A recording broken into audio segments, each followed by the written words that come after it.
Bismillahirrahmanirrahim. Alhamdulillah nahmaduhu wa nasta'inuhu wa nastaghfiruh. Wa na'udzu billahi min shururi anfusina wa min sayyiati a'malina. Man yahdihillahu fala mudilla lahu wa man yudlil fala hadiya lahu. Asyhadu an la ilaha illallah wahdahu la syarika lahu wa asyhadu anna Muhammadan abduhu wa rasuluh la nabiyya ba'dah.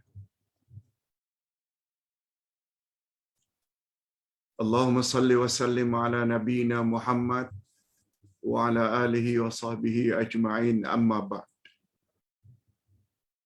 Hadirin dan hadirat serta para pemirsa yang saya hormati, Assalamualaikum warahmatullahi wabarakatuh.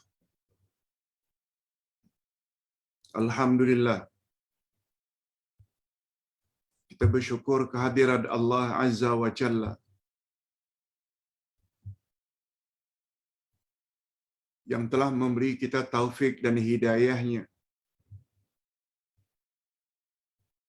sehingga dapat mengikuti sekali lagi majlis ilmu pada pagi ini berdasarkan kitab pendinding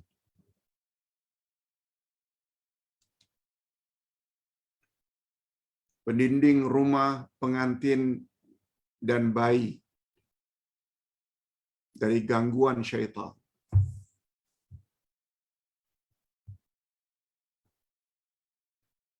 Kita sudah bahas sebelum ini dua pendinding secara bersiri. Pertama, pendinding rumah. Kalau tidak salah,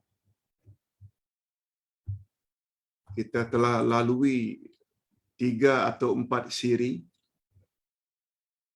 Yang kedua, pendinding pengantin dari gangguan syaitan. Kalau tidak salah, kita telah belajar dengan 2 siri. Nah, hari ini, pagi ini, kita akan belajar pula tentang pendinding bayi atau pendinding baby yang baru lahir dari gangguan syaitan.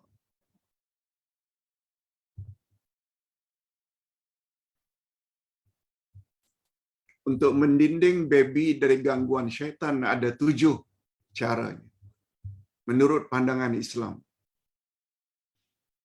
Dan supaya lebih sempurna, kita akan belajar pendinding baby ini 2 siri. Minggu ini. Pertama hari ini Selasa, dan pada hari Sabtu nanti insya-Allah bahagian kedua daripada pendinding baby.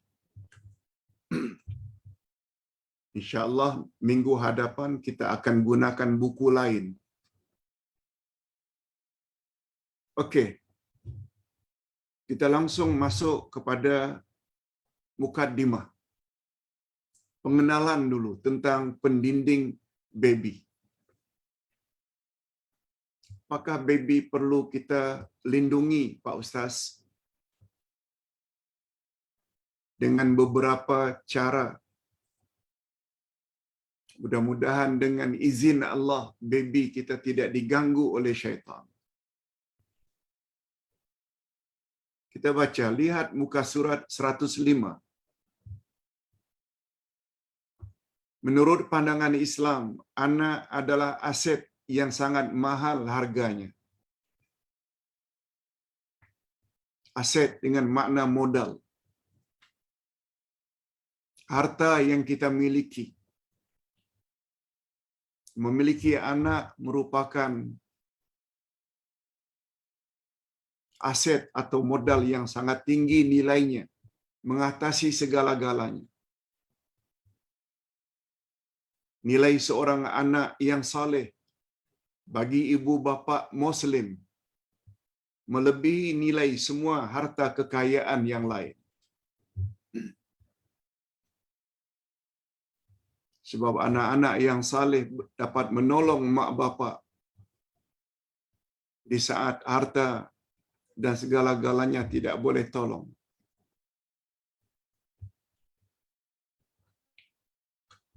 Bila dan di mana setelah kita mati. Ibu bapa mesti berusaha semampu yang boleh untuk mendapat anak yang soleh dan salihah. Usaha ke arah ini perlu dilakukan secara berterusan untuk memperoleh anak yang saleh dan salihah. Usaha perlu dilakukan terus-menerus. Walaupun sudah menjadi milik orang lain karena dia telah berumah tangga. Walau dia sudah menjadi isteri orang, dia telah menjadi suami orang, si bapa dan ibu mesti terus berusaha untuk memastikan anak-anak mereka itu jadi anak-anak yang saleh dan salihah. Itulah sebabnya mengapa ketika mencari jodoh untuk anak mestilah diutamakan faktor agama dan akhlak. Sama ada akan mengawini anak lelaki kita kepada mana-mana perempuan, bakal menantu perempuan itu mesti diberi keutamaan tentang agama dan akhlaknya. Nah, lebih-lebih lagi kalau akan mengawinkan anak wanita kita kepada seseorang lelaki, perlu diberi keutamaan agama lelaki yang bakal menjadi menantu kita itu, dan akhlaknya baik. Sebab bila hasil perkongsian nanti mendapat rezeki anak, macam mana corak anak itu sangat ditentukan oleh sampai di mana kekuatan agama dan akhlak ibu bapa mereka. Hanya saja jika usaha tersebut dilakukan lebih awal, maka hasilnya akan lebih mudah tercapai dengan izin Allah. Usaha mesti dibuat lebih awal.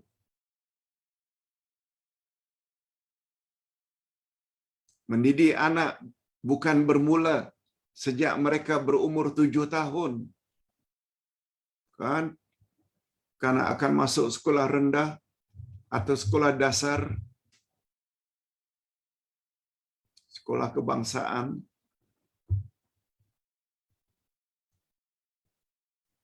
Mendidik anak bukan bermula pada umur 7 tahun. No. Tetapi ia mesti bermula sejak dalam kandungan lagi. Anak dalam kandungan belum lahir lagi. Pendidikan Islam perlu ditanam. Walaupun anak tersebut masih lagi sebagai janin.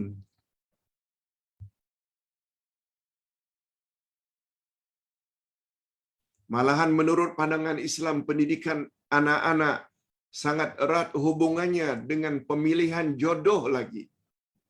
Bukan ketika hamil. Sebelum kahwin lagi memilih jodoh. Islam sudah galakkan. Sabda Nabi, "Tunkahum ra'ah li arba'." Wanita dikawini karena 4 sebab. Karena kecantikannya, karena kekayaannya,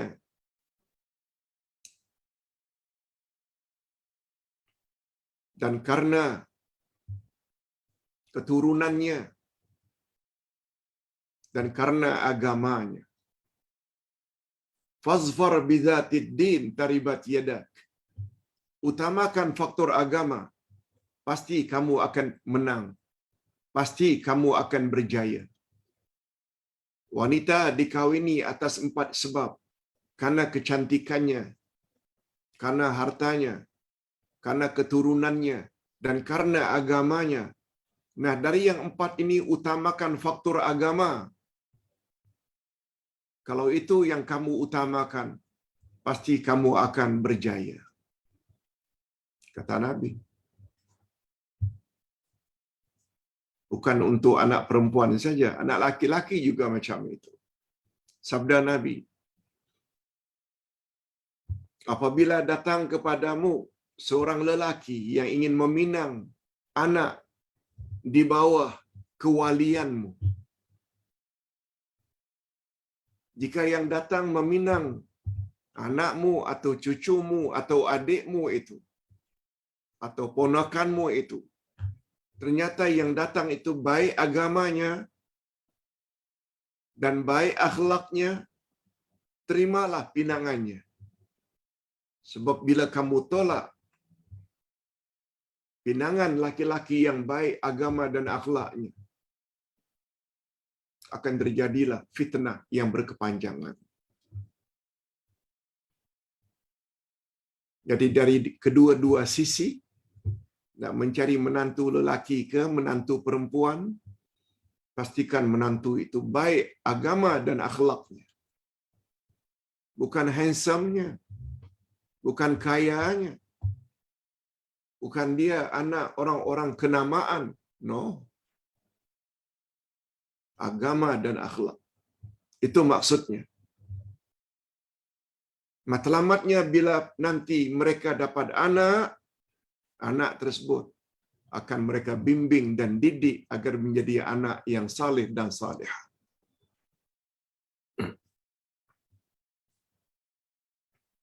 Kalau pasangan terdiri dari orang yang sama-sama beriman dan bertakwa serta berakhlak mulia, maka insya Allah mereka akan sama-sama berusaha membentuk zuriat ke arah iman dan takwa. Yes. Iman dan takwa. Karena ibu bapa beriman, ibu bapa bertakwa, baik agama dan baik akhlaknya, automatically mereka juga akan bimbing zuriat mereka ke arah iman dan takwa. Macam mana tidak diharapkan anak atau zuriat beriman dan bertakwa bila ibu bapa tidak beriman dan tidak bertakwa? Jangan bermimpi.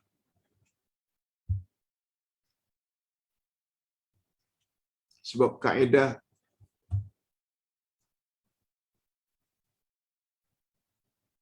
bidalan Arab, di dalam bidalan orang-orang Arab, faqidu syai' la yu'ti. Maknanya, orang yang tidak memiliki apa-apa pasti tidak akan dapat memberi. Tak beri macam mana? Dia sendiri tidak memiliki. Macam mana tak suruh anak perempuan nanti menutup aurat? Ibunya sendiri mendedahkan aurat. Macam mana nanti tidak mendidik anak agar salat? Mak bapaknya tidak salat. Macam mana tidak mendidik anak nanti agar bercakap sopan santun kalau mak bapaknya tidak bercakap demikian? Itu makna bidalan Arab. Faqidu syai' la yu'ti. Ustaz dapat memberi sekarang ini karena Ustaz baca, Ustaz belajar, Ustaz tulis, Ustaz kaji. Lalu Ustaz miliki. Apa yang Ustaz telah miliki, Ustaz baru sampaikan. Setelah kita memiliki dulu, baru kita boleh beri pada orang lain. Macam mana kita nak bimbing orang lain? tentang akidah, kita sendiri kosong tentang akidah. Macam mana hendak mengajar orang lain agar salat ikut Rasul? Kita sendiri banyak buat bidah. Macam mana kita hendak ajak orang lain supaya berakhlak mulia? Kita sendiri akhlaknya rosak. Itu makna bidalan tadi. Faqidu syai' la yu'ti.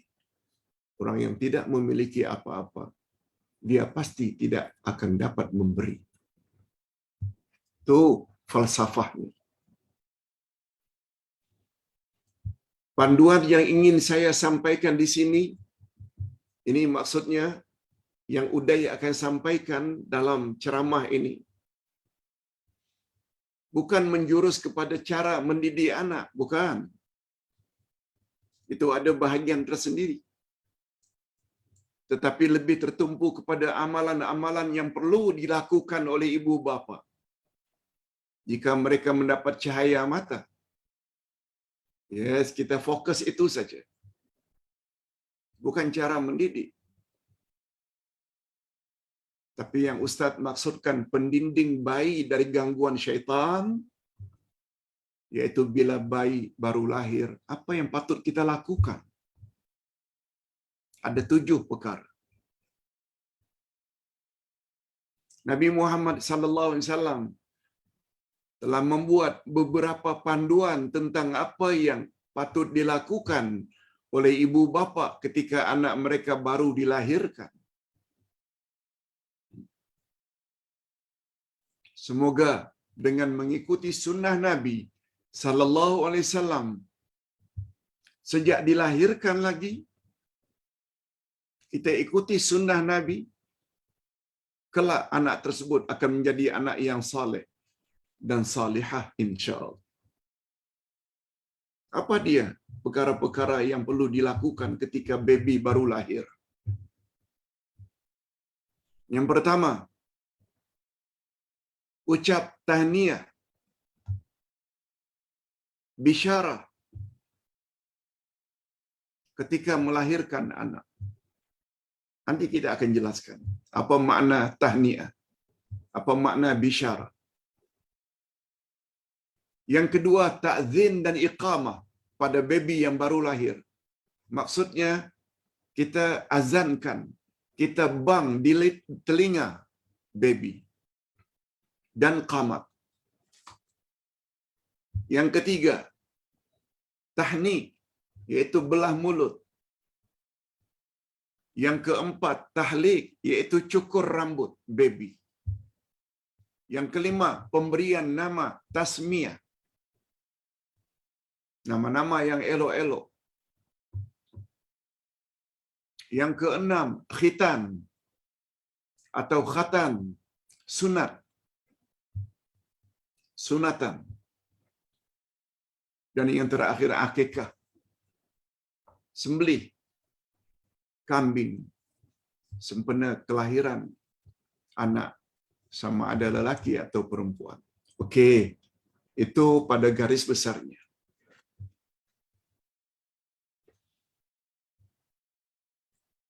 Semuanya ada 7. Kita akan bahas semampu yang boleh dalam pertemuan pagi ini. Mungkin 3 dari 7. Panduan yang pertama, ucapan tahniah ketika mendapat anak. Ada 2 ucapan sebenarnya, bukan hanya tahniah, tapi diawali dengan bisyarah. Bisyarah maknanya menyampaikan berita gembira. Kita happy dengan kedatangan baby. Sama ada baby kita ke atau baby tetangga kita, baby adik-beradik kita. Kita rasa gembira. Mereka mendapat cahaya mata. Itu bisyarah.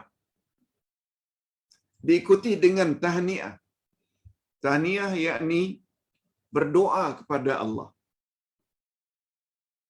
agar baby tersebut jadi anak yang saleh atau salihah. Kita baca. Islam sangat menganjurkan umatnya agar menyampaikan bisyarah. Bisyarah maknanya berita gembira. Dan tahniah. Tahniah pula ucap selamat atau doa pada keluarga yang dianugerahkan cahaya mata. Rupanya Islam suruh bisyarah dan tahniah. Bisyarah nyatakan rasa happy, gembira seseorang dapat anak. Tahniah mendoakan agar Allah jadikan baby yang baru lahir itu baby yang saleh dan salih. Yes.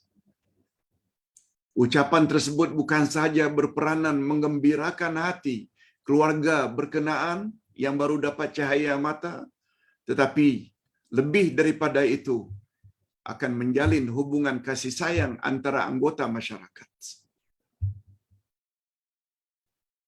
Rupanya Islamik macam itu. Bukan kita ikut orang kafir, bukan. Islam yang suruh. Ucap tahniah. Nyatakan rasa gembira, bisyarah. Menurut Imam Ibnul Qayyim, bisyarah berbeza dengan tahniah. Bisyarah lain, tahniah lain. Bisyarah ialah menyatakan rasa gembira kepada keluarga yang akan mendapat cahaya mata. Umpamanya dapat berita dari seseorang. Kalau kawan, saya nak sampaikan berita gembira nih. Kami sudah kahwin 7 tahun. Belum punya anak. Tapi alhamdulillah, tanda-tanda ke arah itu. Istri saya sudah terlambat haidnya. Sudah dicek, rupanya sedang hamil. Kita dapat menyatakan rasa gembira kita kepada kawan dekat kita. Lalu kawan pun ucap, saya turut gembira. Awak bakal mendapat baby, dapat zuriat. Yes, itu namanya bisyarah. Menyampaikan berita gembira. Atau kita tahu dari seseorang, bukan dari yang berkenaan. Umpamanya terserempak. Sudah sekian lama, ada tanda-tanda pada istri kawan kita itu kehamilan. Lalu kita pun telefon, nyatakan bisyarah. Saya ingin menyatakan rasa gembira. Nampaknya istri awak telah berbadan 2 setelah sekian lama menanti. Yes, itu namanya bisyarah. Sedangkan tahniah pula ialah mendoakan untuk keluarga yang mendapat cahaya mata setelah mengetahui berita tersebut. Saya doakan. Mudah-mudahan kandungannya selamat sampai melahirkan. Dan lahir dengan sempurna. Baby dan ibunya sehat. Itu semuanya tahniah namanya. Karena dia adalah doa. Di dalam Al-Quran sungguh banyak kisah tentang bisyarah ini. Seperti ucapan bisyarah para malaikat kepada Nabi Ibrahim. Ketika beliau akan mendapat anak yang kedua, yaitu Ishak. Tertera dalam Al-Quran. Dan bisyarah kepada Nabi Zakaria sebelum mendapat Yahya. Begitu juga bisyarah untuk Maryam. Jauh sebelum mendapat Nabi Isa. Semua itu adalah bisyarah. Sebagai contoh umpamanya firman Allah tentang Nabi Zakaria. Allah berfirman, A'udzubillahi minasyaitonir rajim. Ya Zakaria, inna nubashiruka bighulamin ismuhu Yahya. Allah berfirman, "Hei Zakaria, sesungguhnya kami memberi kabar gembira kepadamu bahwa kamu akan beroleh seorang anak laki-laki yang bernama Yahya." Sila lihat surat Maryam ayat yang ke-7. Sebagai contoh,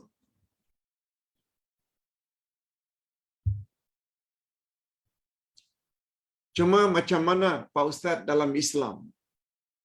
Kalau kita mau ikut cara para sahabat, tabi'in, salafus saleh, adapun bentuk ucapan tahniah paling elok.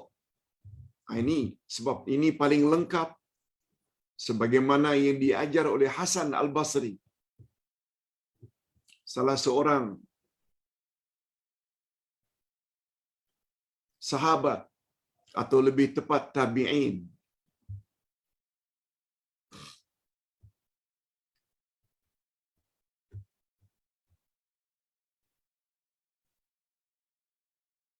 Hasan Al-Basri menyusun satu ucapan yang dipanggil dengan bisyarah apabila seseorang akan mendapat anak, yaitu barakallahu laka fil mauhub bika. Ustaz ulang, barakallahu laka fil mauhubi laka wa syakartal wahiba wa balagha ashuddahu wa ruziqta birrahu. Ini yang paling cantik. Tak pakai bahasa Arab pun tak apa, cukup dengan terjemahan. Semoga Allah berkati anak yang dianugerahkan kepadamu itu. Semoga Allah berkati. Dan engkau syukuri kepada Allah yang Maha Pemberi. Sebab yang memberi anak itu adalah Allah. Semoga panjang usianya dan engkau mendapat kebajikannya. Maknanya anak tersebut akan berguna untuk kamu, menolong kamu kelak. Yes, itu bacaan bisyarah.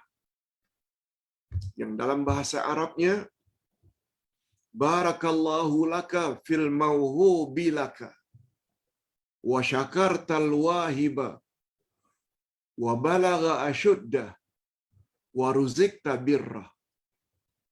Boleh dihafal. Dalam bahasa kita seharian juga boleh. Mudah-mudahan Allah Subhanahu wa taala berkati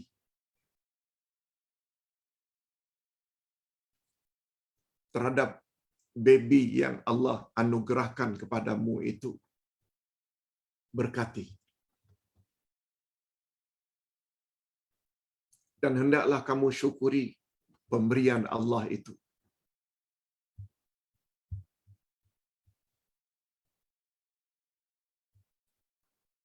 Semoga baby yang Allah bagi itu panjang usianya. Dan lebih daripada itu, baby yang Allah anugerahkan padamu itu berguna untukmu. Dapat menolongmu di akhirat nanti. Dapat menolongmu setelah dia dewasa nanti. Yes. Semuanya boleh. Keluarga yang mendapat ucapan tahniah patut jawab ucapan bisyarah dan tahniah tadi. Bagus dijawab dengan jawaban ini. Cukup jazakallahu khairan. Terima kasih. Tapi kalau disebut secara lengkap lagi bagus. Jazakallahu khairan. Wa razaqakallahu mithlah. Terima kasih di atas ucapan awak kepada saya. Semoga Allah juga anugerah awak serupa dengan apa yang Allah telah anugerahkan kepadaku. Wa razaqakallahu mislah. Terima kasih di atas ucapan awak. Dan saya berdoa mudah-mudahan awak juga dianugerahkan oleh Allah dengan nikmat yang serupa. Yes. Ini panduan yang pertama. Bisyarah dan tahniah sebagaimana yang telah dijelaskan. Panduan yang kedua. Kita masuk panduan yang kedua. Ta'zin dan iqamah. Ta'zin dari kata azan. Iqamah dari perkataan qamat. Sebagaimana sebelum salat fardu. Ada azan, ada qamat. Azan dan qamat yang serupa kita perdengarkan pada telinga baby. Tak kira laki-laki, tak kira perempuan. Hanya saja baby boy ke baby girl ke, azannya di telinga kanan baby dan iqamah atau qamat di telinga kiri baby. Bukan sebagaimana anggapan setengah orang. Kononnya azan untuk anak lelaki dan qamat untuk anak perempuan saja. Tak betul. Yang datang dari Nabi sallallahu alaihi wasallam, azan dan qamat untuk kedua-duanya. Sama ada baby lelaki atau baby perempuan. Hanya saja azan diperdengarkan pada telinga baby sebelah kanan dan qamat pada telinga baby sebelah kiri. Kita baca sedikit.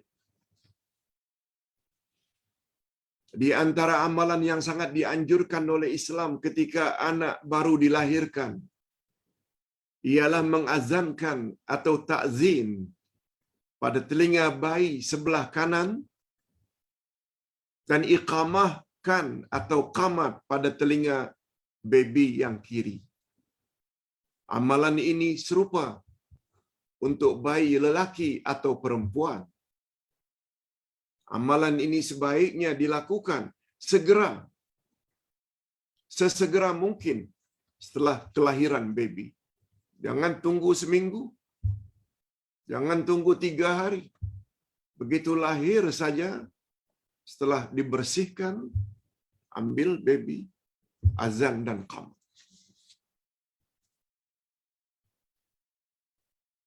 Dari Abdullah bin Abu Rafi' katanya, Ra'aitu Rasulullah sallallahu alaihi wasallam azana fi uzunail Hasan bin Ali hina waladathu Fatimah.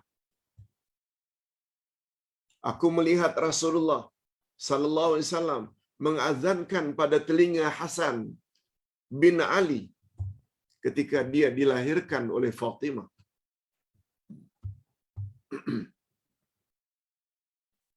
Hadis riwayat Abu Daud, Tirmizi. Abu Daud dan Tirmizi mengkategorikan hadis ini adalah hadis yang sahih. Jadi kita tak perlu ragu lagi. Dan Hasan bin Ali, dari Hasan bin Ali bahwa Rasulullah sallallahu alaihi wasallam bersabda. Apa sabda Nabi yang cucunya Hasan dengar? Man wulida lahu mauludun fa'adzana fi uznihi al-yumna wa aqama fi uznihi al-yusra lam tadurrahu umus sibyan. Barang siapa yang mendapati anak, barang siapa yang mendapat anak, lalu diazankannya pada telinganya yang kanan dan diqamatnya pada telinga baby yang sebelah kiri, niscaya baby tersebut tidak dapat diganggu oleh syaitan. Hadis riwayat Al-Baihaqi dan Ibnu Sunni. Begitu riwayat-riwayat yang berkaitan dengan azan dan qamat untuk baby yang baru lahir.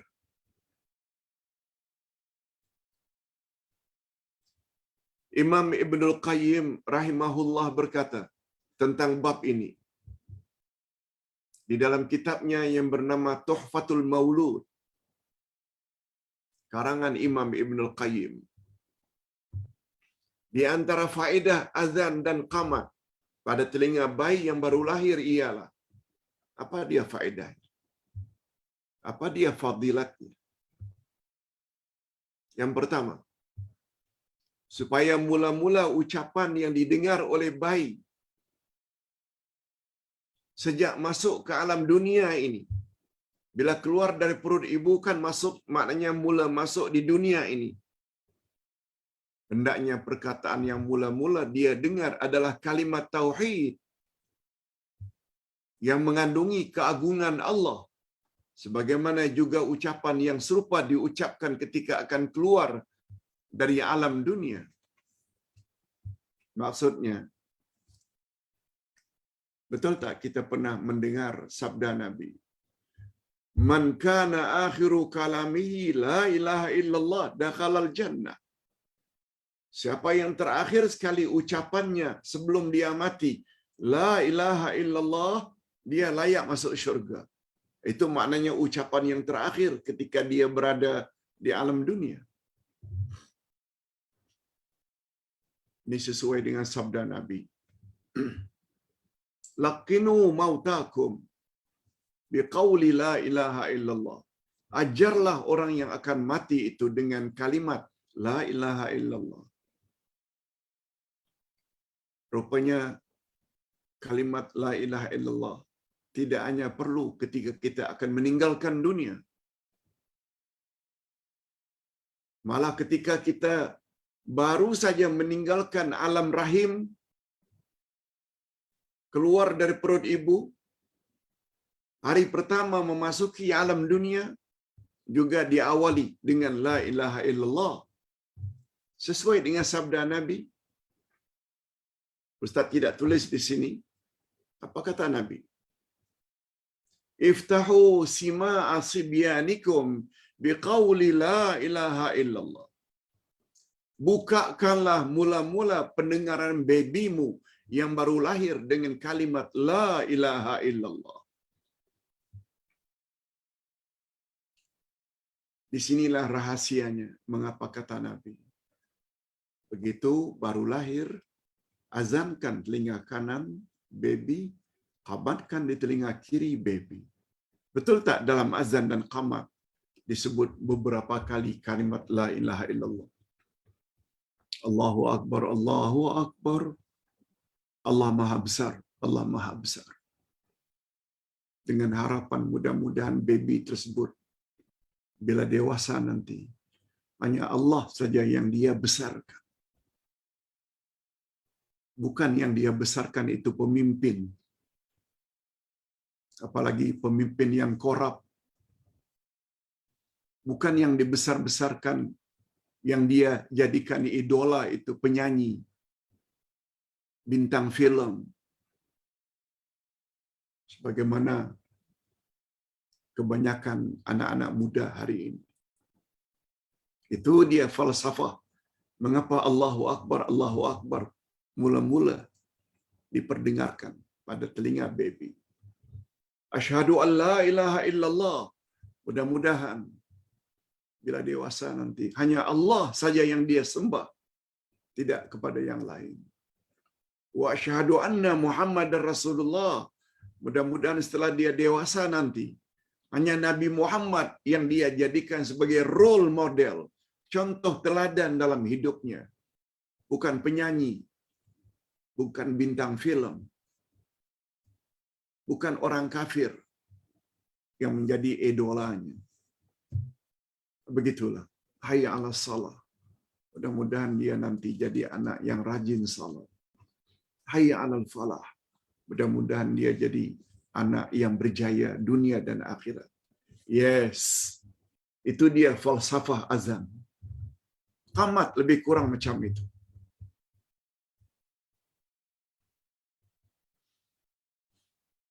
Kita ingin bimbing anak kita, cucu kita. Sejak umurnya 1 hari lagi. Bukan ketika umur 7 tahun. No.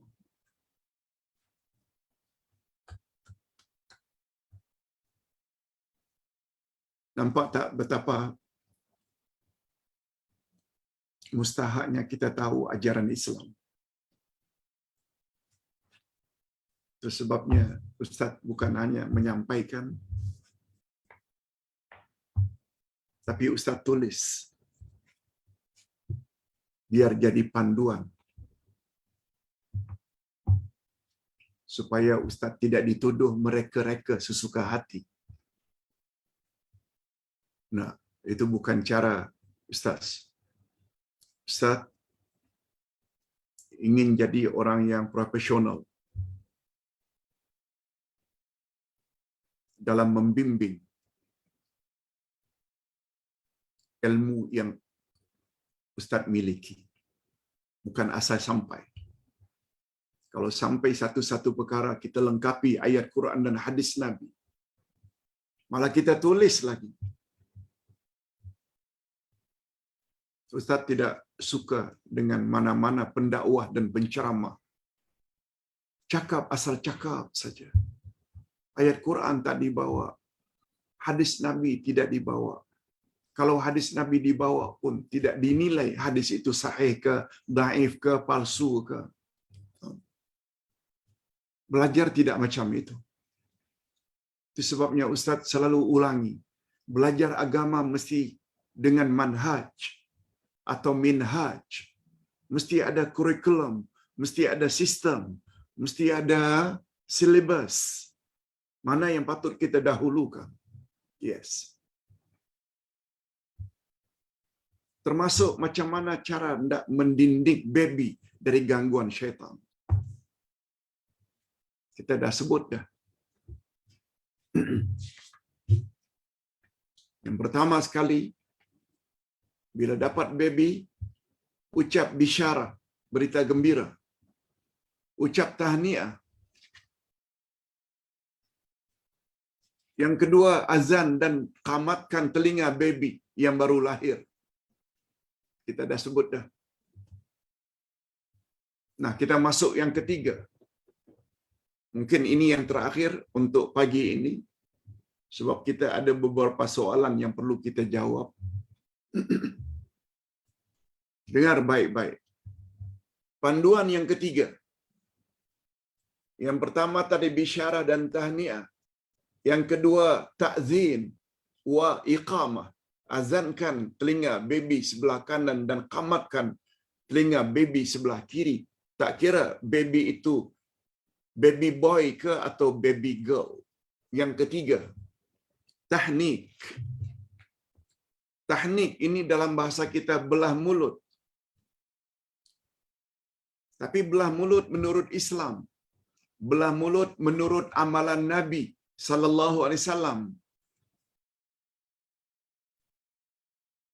Bukan menitiskan dengan madu. Bukan menitiskan dengan air zam-zam. No.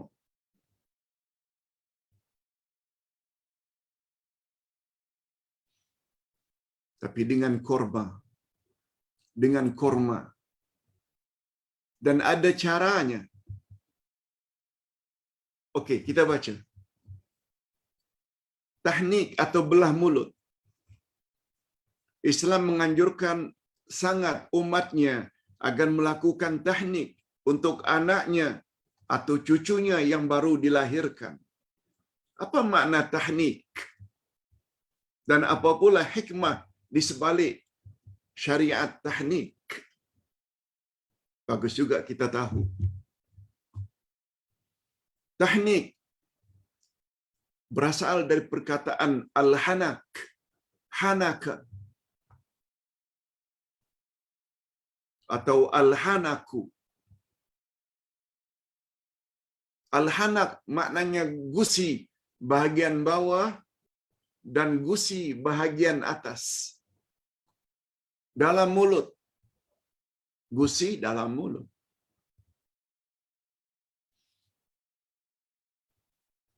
Disebut gusi, bukan gigi.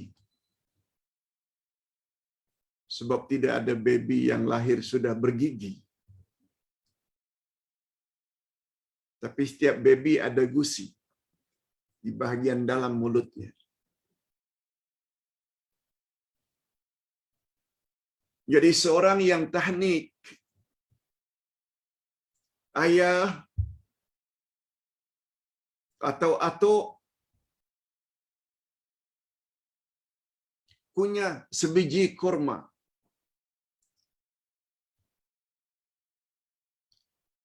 Sudah dikunyah kurma, lalu tangan kanannya yang telah bersih dimasukkan ke dalam mulut si ayah atau si atuk.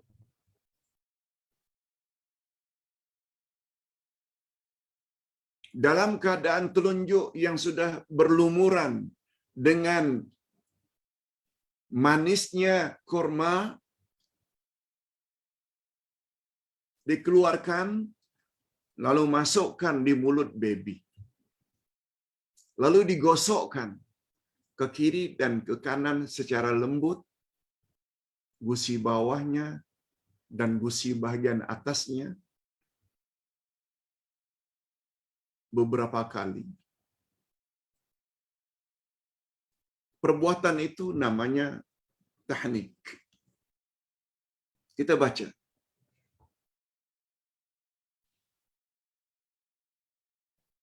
Jadi tahnik maksudnya seseorang mengunyah sebiji kurma atau tamar sehingga lumat. Kemudian dimasukkan telunjuk kanannya ke dalam mulut. Setelah itu masukkan telunjuk tersebut yang sudah berlumuran dengan kunyahan kurma ke dalam mulut bayi.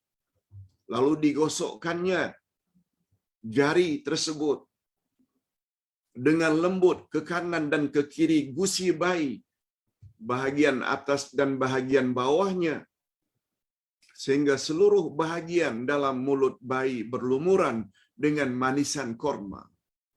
Yes. Adapun di antara hikmah tahnik ialah, apa dia fadilat tahnik seperti itu? Untuk memperkuat otot mulut dan gusi bayi, sehingga dengan demikian ia dapat mengisap susu ibunya secara tabi'i, secara netral, dengan cengkaman yang lebih kuat. Itu di antara hikmah tahnik. Amalan ini yang lebih afdal jika yang melakukan tahnik tersebut orang yang terkenal memiliki sifat-sifat takwa seperti beriman dan berakhlak mulia. Nah, maksudnya tidak ada salahnya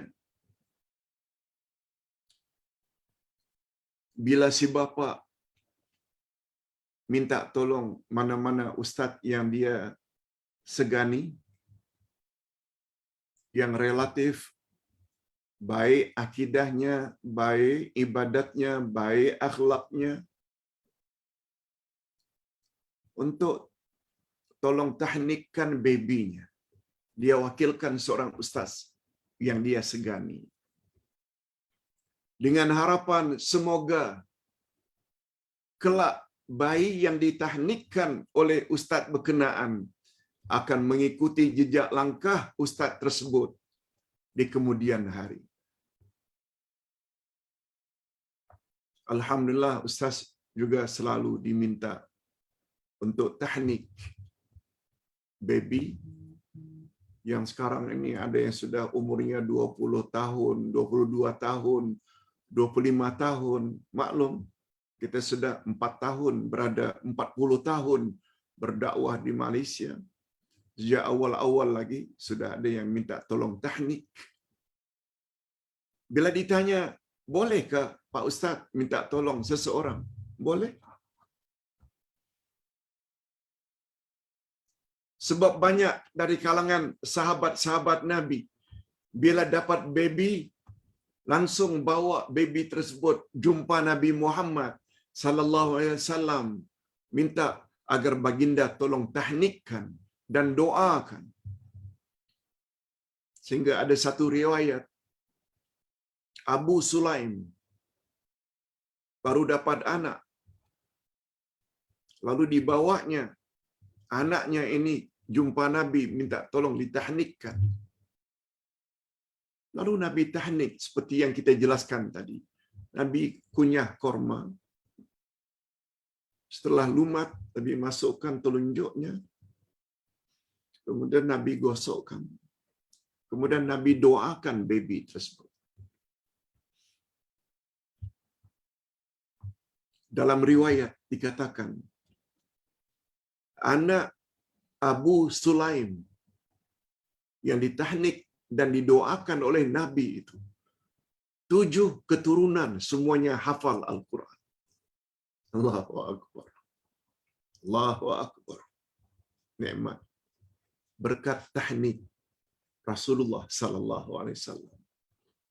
Atas dasar itulah para ulama fiqh mengkiaskan tidak salah bila kita minta tolong mana-mana ustaz yang kita segani untuk tolong tahnikkan baby kita, cara seperti itu.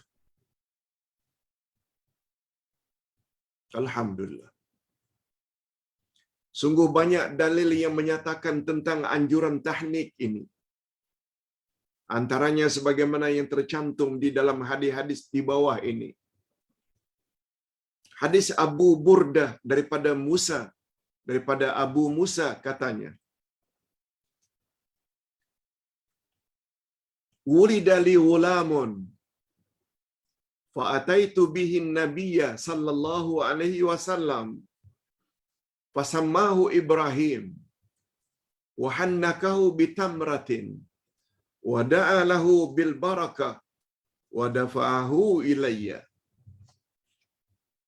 Coba dengar apa kata Abu Musa. "Setelah anakku dilahirkan, aku langsung membawanya kepada Nabi sallallahu alaihi wasallam, lalu dinamakannya baby lelakiku itu dengan Ibrahim." Nabi kan juga punya anak bernama Ibrahim, tapi meninggal waktu kecil. Nabi namakan sama dengan nama anaknya Ibrahim kepada anak Abu Musa.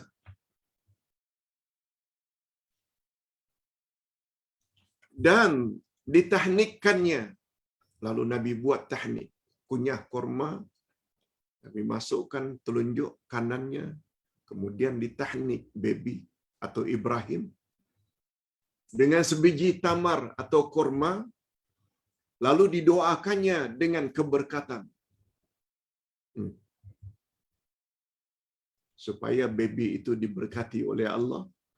Kemudian diserahkannya kembali baby tersebut kepadaku, kata Abu Musa. Hadis sahih riwayat Imam Bukhari dan Imam Muslim.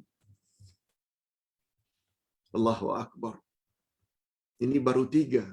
Ada 4 lagi yang insya-Allah kita akan tamatkan pada hari Sabtu nanti. Jangan lupa, jangan absen, sebab banyak ilmu di dalam ini. Mudah-mudahan anak-anak atau cucu-cucu kita dapat kita lakukan sebagaimana anjuran Nabi Muhammad sallallahu alaihi wasallam, dengan harapan mudah-mudahan bila ketujuh-tujuhnya nanti kita laksanakan kepada baby kita, anak ke, cucu ke, ponakan ke,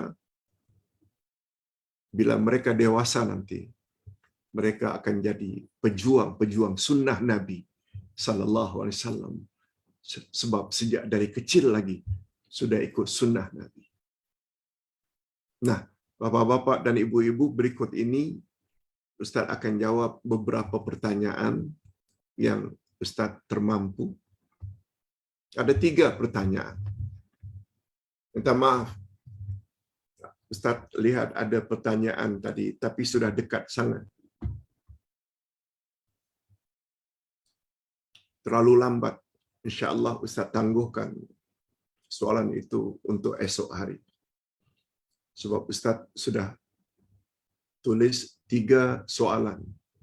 3 soalan ini pun memerlukan jawaban yang panjang. Tapi Ustaz cuba untuk ringkaskan. Pak Ustaz,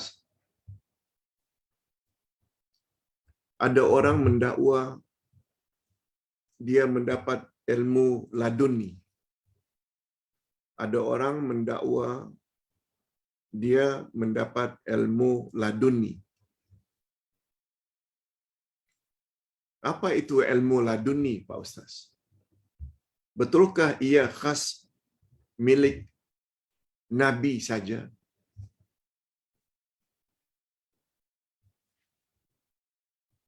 Pertama, Ustaz ingin jelaskan ilmu laduni maknanya ilmu yang datang langsung daripada Allah.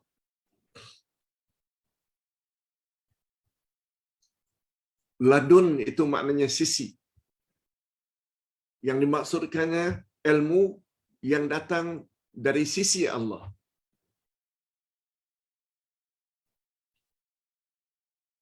Memang ada.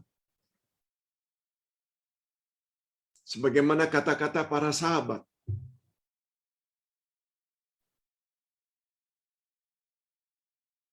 Ilmu datang sendiri.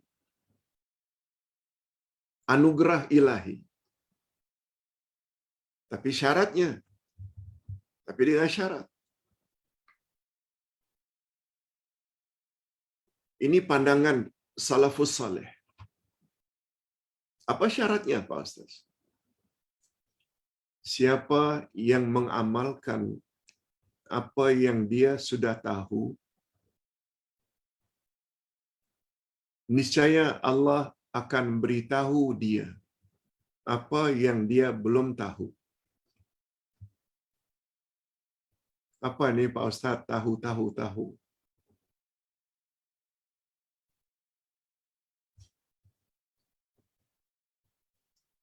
Siapa yang mengamalkan apa yang dia sudah tahu, diamalkannya. Dia tahu fadilat tahajud, dia amalkan. Dia tahu fadilat bangun sepertiga akhir malam untuk qiyamul lail, tahajud dan witir. Dia tahu fadilat membaca Al-Quran. Dia tahu fadilat puasa 6. Dia tahu fadilat puasa Senin dan Kamis. Lalu diamalkannya.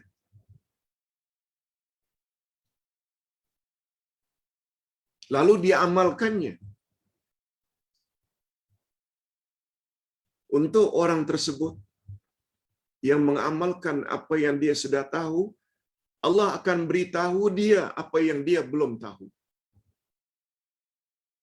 Itu yes.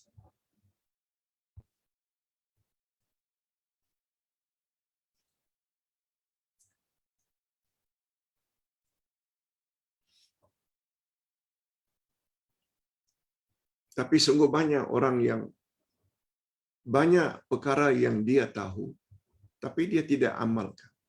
Orang macam itu jangan harap. Di antara yang punya pandangan adanya ilmu laduni ini, ilmu datang sendiri dari Allah. Kalau dengan pemahaman tadi, itu tak ada salahnya. Tapi orang yang hanya tunggu saja dapat ilmu daripada Allah tanpa belajar, ini salah. Sebab ada kaedah al-ilmu yu'ta wala ya'ti. Ilmu hendaklah didatangi, bukan datang sendiri. Nabi Muhammad sallallahu alaihi wasallam bersabda, al-ilmu bitta'allum. Ilmu hendaklah dengan belajar. Sama ada belajar pergi ke dewan, belajar pergi ke masjid, ke surau, cari ilmu itu cari. Dengan membaca, layari internet, atau dengar secara online melalui Facebook seperti ini,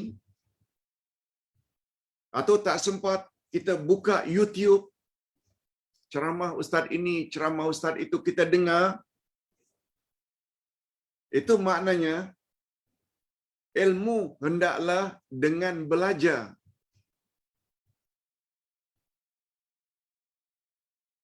Ilmu hendaklah didatangi, bukan ilmu datang sendiri. Jadi mengharap ilmu datang daripada Allah tanpa usaha, tunggu saja. Ini karut.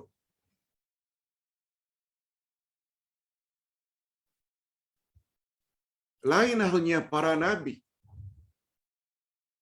Para nabi mendapat wahyu ilahi.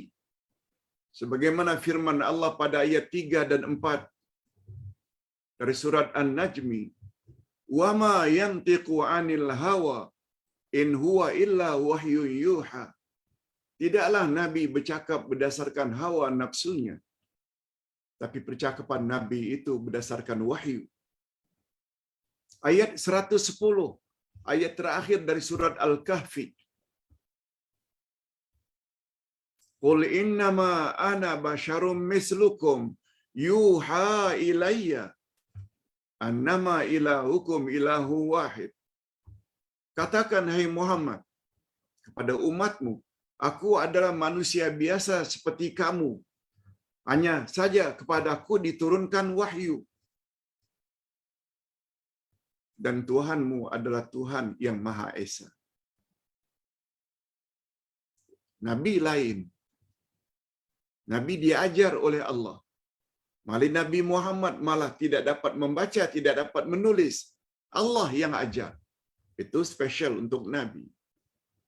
Kita yang bukan bertaraf Nabi mesti belajar. Baca, banyak baca, banyak baca, banyak kaji, banyak dengar, banyak dengar. Okey, itu penjelasan Ustaz tentang ilmu laduni. Yang kedua,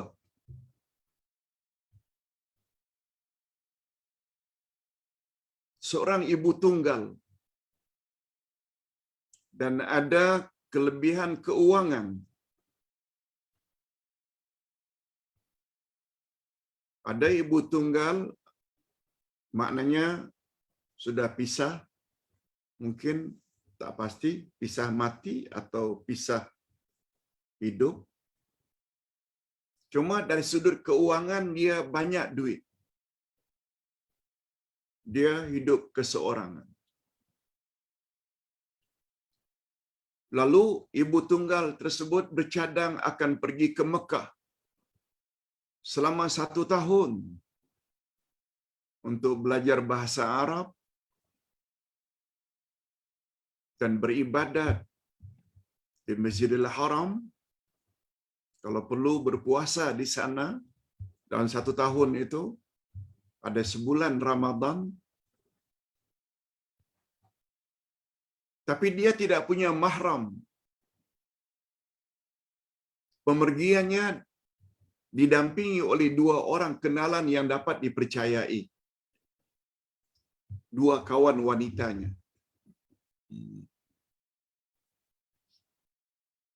Dan di Mekah dia ada kenalan yang boleh mengurus tempat tinggalnya.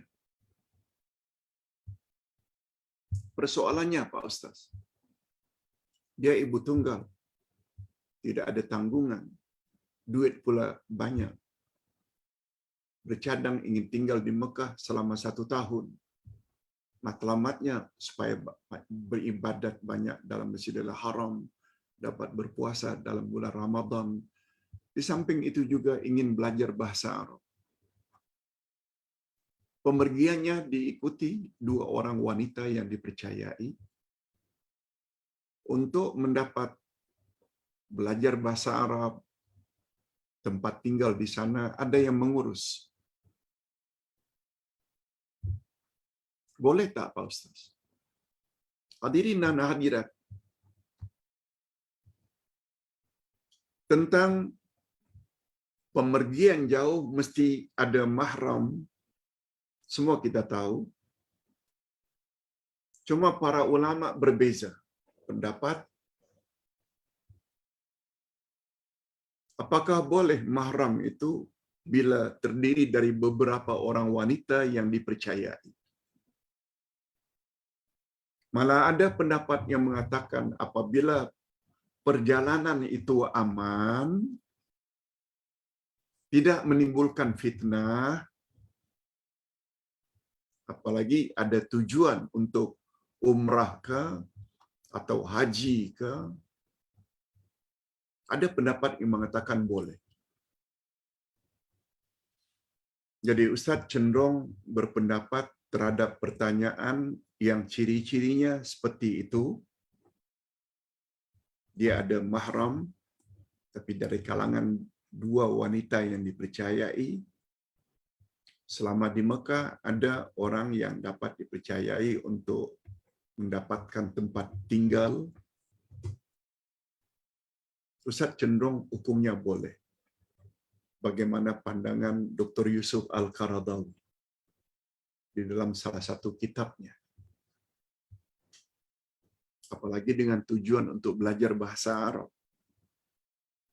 Asalkan tidak menimbulkan fitnah, insya-Allah dibolehkan. Wallahu a'lam.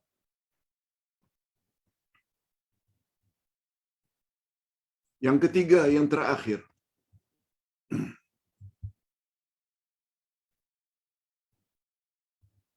Ustaz dikirimkan satu video di mana Ustaz berkenaan mengajar zikir sir. Zikir sir. Tak perlu Ustaz sebutkan nama ustaznya. Semua orang tahu.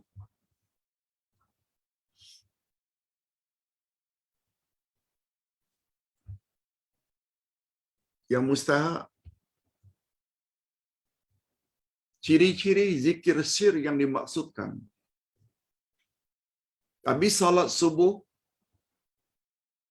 berzikirlah dalam hati. Itu maknanya sir, dalam hati. Kata beliau, bukan berzikir dengan perlahan-perlahan. Walaupun makna sir itu perlahan-perlahan. Seperti sabda Nabi, salat malam, bacaan jahar, 2 rakaat pertama maghrib, 2 rakaat pertama salat isya, kedua-dua rakaat salat subuh, itu jahar. Rakaat terakhir, rakaat ketiga maghrib, itu sir. 2 rakaat terakhir isya, sir. Maknanya baca tapi perlahan. Didengar oleh telinga sendiri. Oleh ustaz berkenaan, bukan itu maksudnya. Mulut tidak bergerak langsung. Lidah tidak bergerak langsung. Dalam zikir sir ini, ketentuannya habis subuh, kita duduk, kalau boleh kita memandang tanam-tanaman, pohon-pohonan, dalam keadaan senyap dan hening,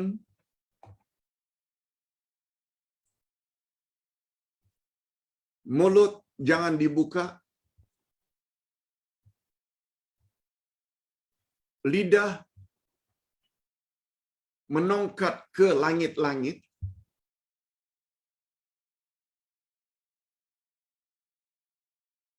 tanpa menyebut apa-apa. Lidah menongkat ke langit, langit-langit maksudnya, dalam mulut. Hati menyebut la ilaha illallah, la ilaha illallah, la ilaha illallah. Bukan diucap, tidak diucap. Hanya dalam hati saja. Lakukan sebanyak 100 kali.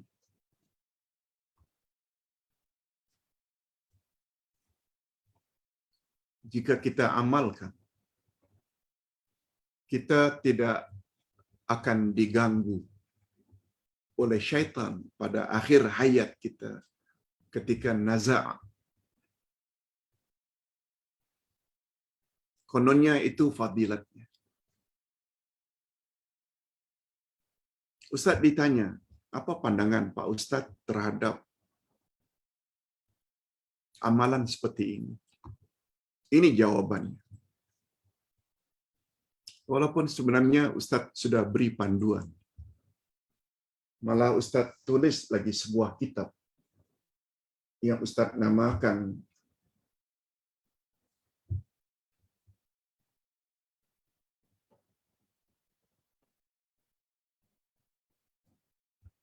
"12 Panduan Ibadat". 12 panduan ibadat. Hadirin dan hadirat, Ustaz sangat harapkan para jemaah tolong baca buku tersebut. Ibadat ni ada panduan. Bukan 1, 2, 12. Bila kita faham 12 panduan, tak akan timbul pertanyaan seperti ini.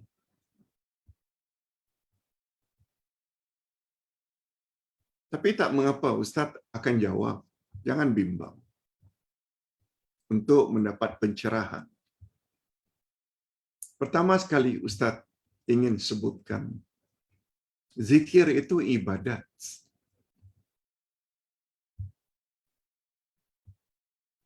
Dan ibadat itu mesti ikut apa yang Rasul buat atau apa yang Rasul suruh. Berzikir subhanallah, alhamdulillah, Allahu Akbar 33, setelah habis salat. Ada tak?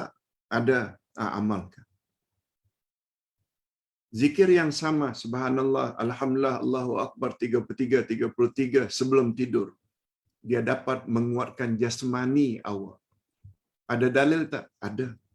Buat. Bila akan keluar rumah, baca bismillah tawakkaltu 'ala Allah la haula wala quwwata illa billah. Baca sebab dalilnya ada.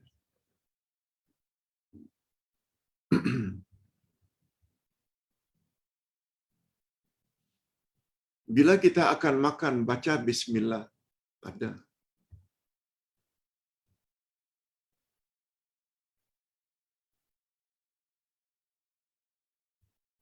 Salat duha, salat tahajud, salat witir, salat taubat.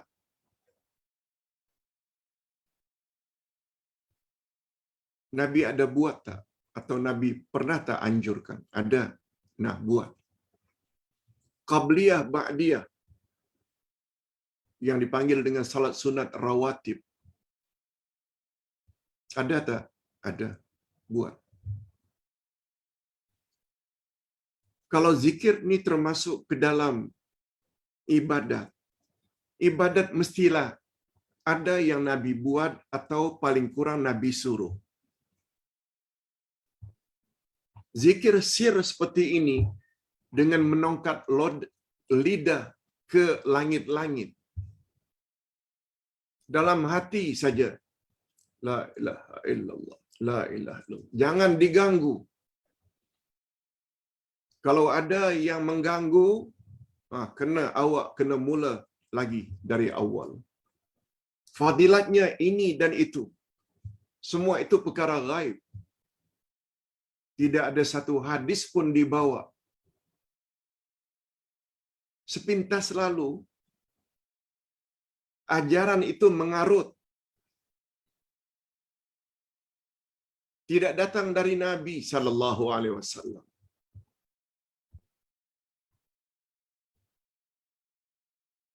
Ingat, zikir ada 3 jenis. Zikrul lisan disebut oleh lidah, subhanallah walhamdulillah wallahu akbar wala haula wala quwata illa billah. Ini namanya zikrul lisan. Zikrul qalbi, zikir hati dengan makna hati senantiasa ingat hukum hakam Allah. Sedang berada di Kuala Lumpur, sedang berada di Selangor, sedang berada di Tokyo, sedang berada di London, sedang berada di Sydney, sedang berada di Perth, tetap tutup aurat. Walaupun tak ada seorang kenalan yang melihat kita di sana. Karena apa? Hati ini ingat. Walaupun kenalan tak nampak, tapi Allah tetap nampak kita mendedahkan aurat. Walaupun sedang berada di Bangkok, kita tidak akan buat perkara-perkara bengkok. Apa sebab? Hati kita ini zikrul qalb. Ingat hukum hakam Allah. Zina tak boleh, minum arak tak boleh.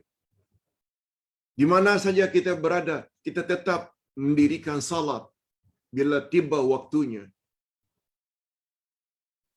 Walaupun tidak ada kiri kanan orang yang kita kenal. Sebab kita tahu, Allah itu tahu. Itu namanya zikrul qalbi.